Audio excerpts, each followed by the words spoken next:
Okay, so in Rosalind Wiseman's book, Queen Bees and Wannabees, one of the biggest key topics that she pulled up was the influence of technology and social media.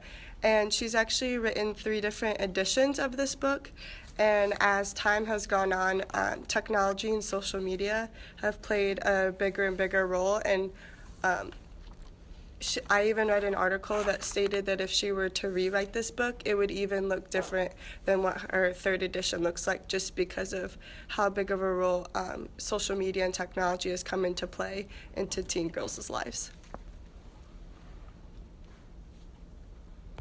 All right, one of the key points she mentioned as it relates to technology is the use of a technology contract, which lists the different rules that go along with whatever device, whether it be computer or cell phone or whatever.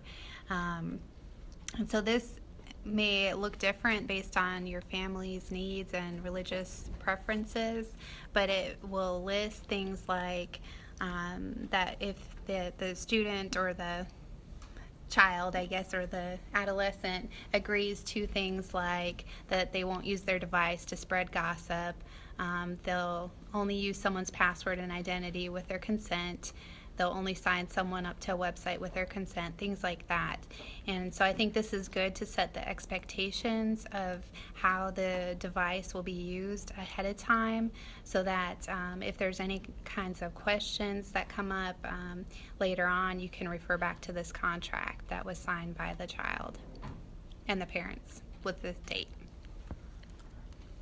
Yeah, I thought that this contract was really cool because I never even heard of anything like this before. I mean, my teachers never use this at all. They're only try and help with how prevalent phones were becoming, where to just if you come in, just be like, please don't take your phone out, or put it in this little shoebox and then you can get it at the end. But there was nothing that really tried to keep us and hold us responsible. And I feel like the contract is important because I feel like adolescent girls are so much on trust and keeping your word, and so this plays into that key role of you signing that down, so that's you saying that you're going to uphold this and uphold your loyalty to this contract. And also it lists the violations, so if for whatever reason they do violate the contract, then it also lists what will happen with the first violation.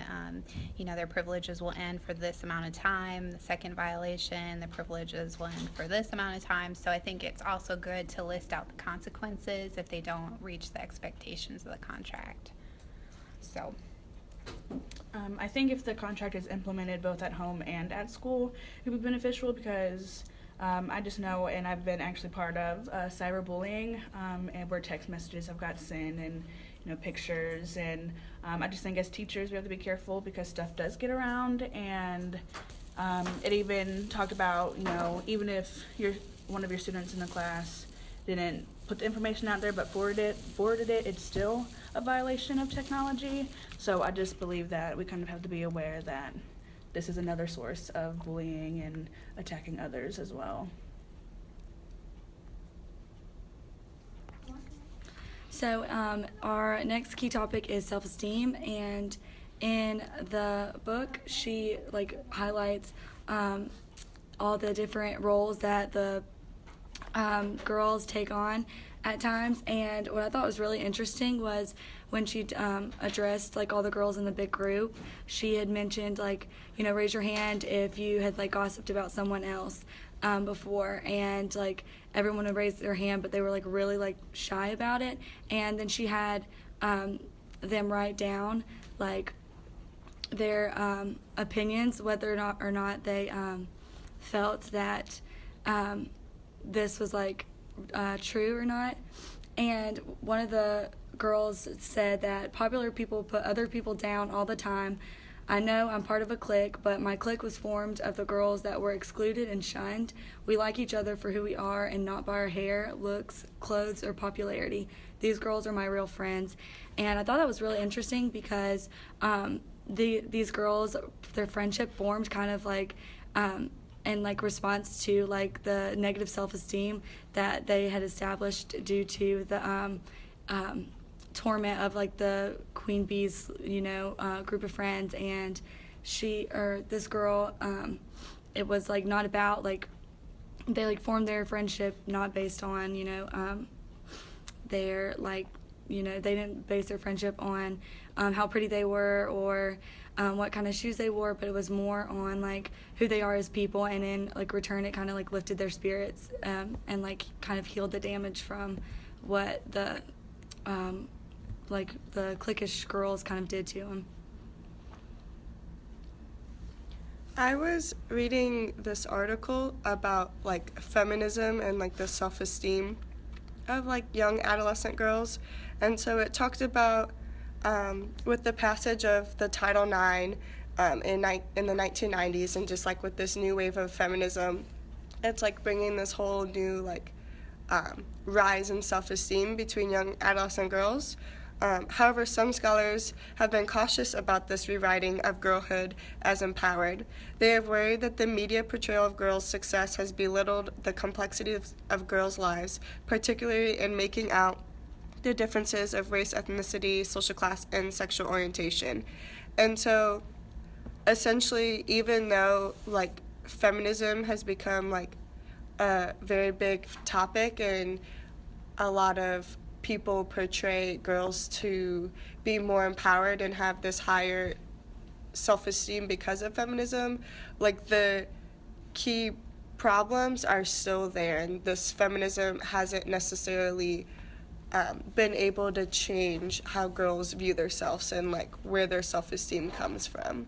Yeah, I had an article and a quote that stuck out to me. It says, when girls judge themselves on cultural standards of sexiness, they may have lower esteem and self-worth if they feel that they do not meet those standards.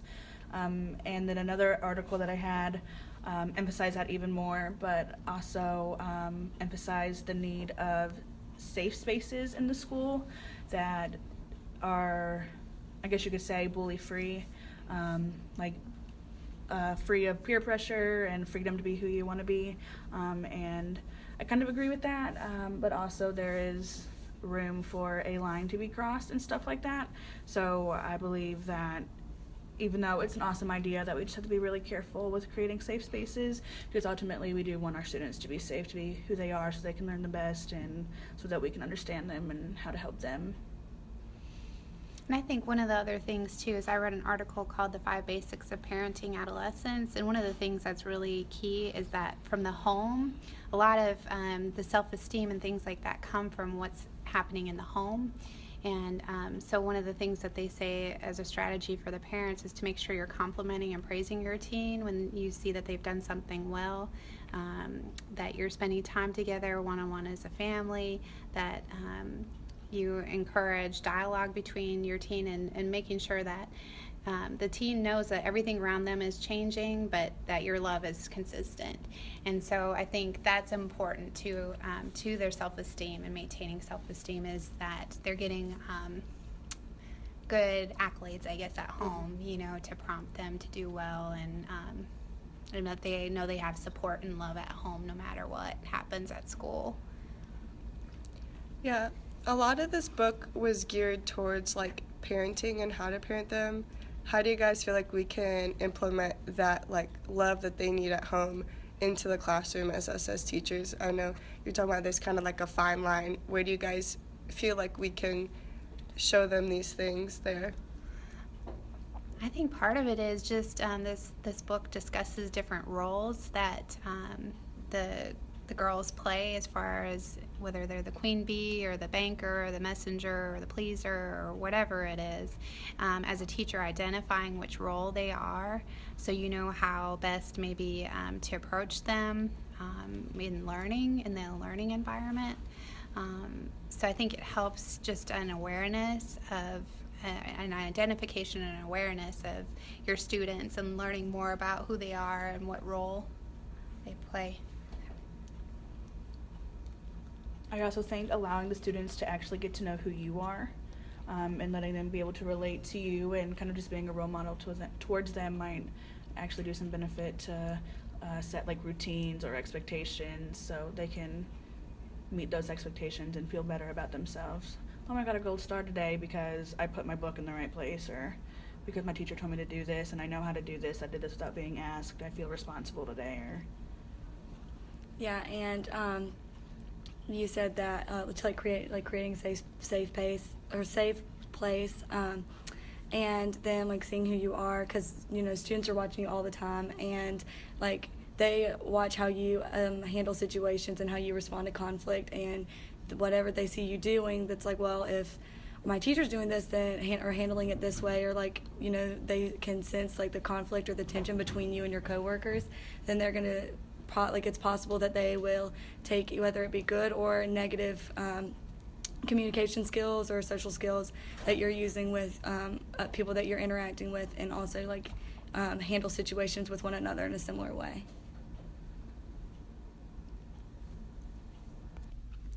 And so one last final key point that she really hits on a lot in the book is peer pressure and the sense of belonging. And this peer pressure, and it just all kind of ties in all the key points and everything that just kind of branches off of that, because the whole problem with technology and social media is this sense of peer pressure, this sense of wanting to look like somebody else on the social media, or wanting to act like somebody else that they do in this. And then their self-esteem during this time period usually comes from this peer pressure, and so they feel better about themselves when they've been kind of peer pressured into something. Not that the peer pressuring makes them feel better, but just that the fact that they kind of get this sense of belonging once they give into whatever the other girls are doing, and then that just kind of brings up their sense of belonging.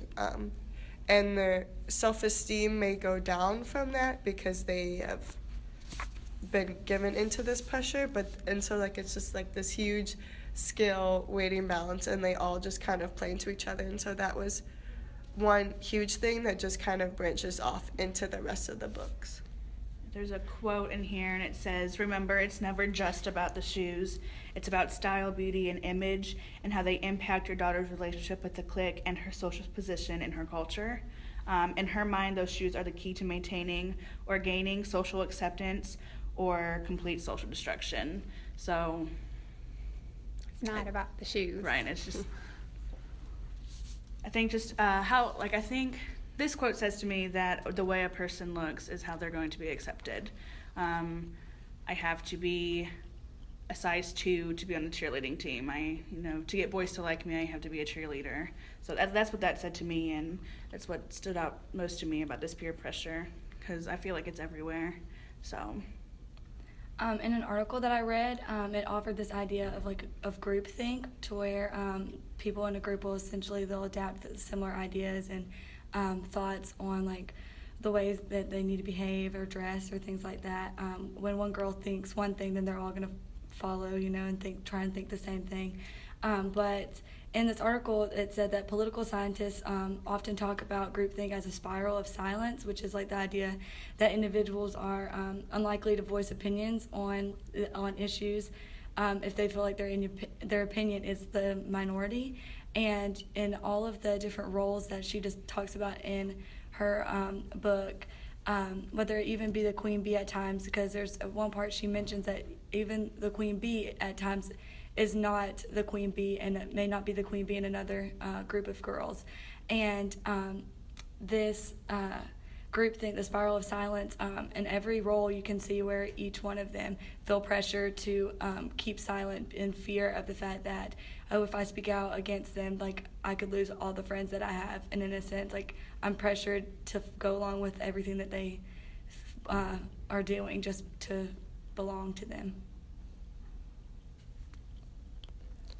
So all of these key points are really important to remember that Rosaline Wiseman went over, just so that you're able to truly know your classroom, and having that knowledge about not only how girls act in general, but using that to base off of how your specific students, and particularly with this book, how your girls will act.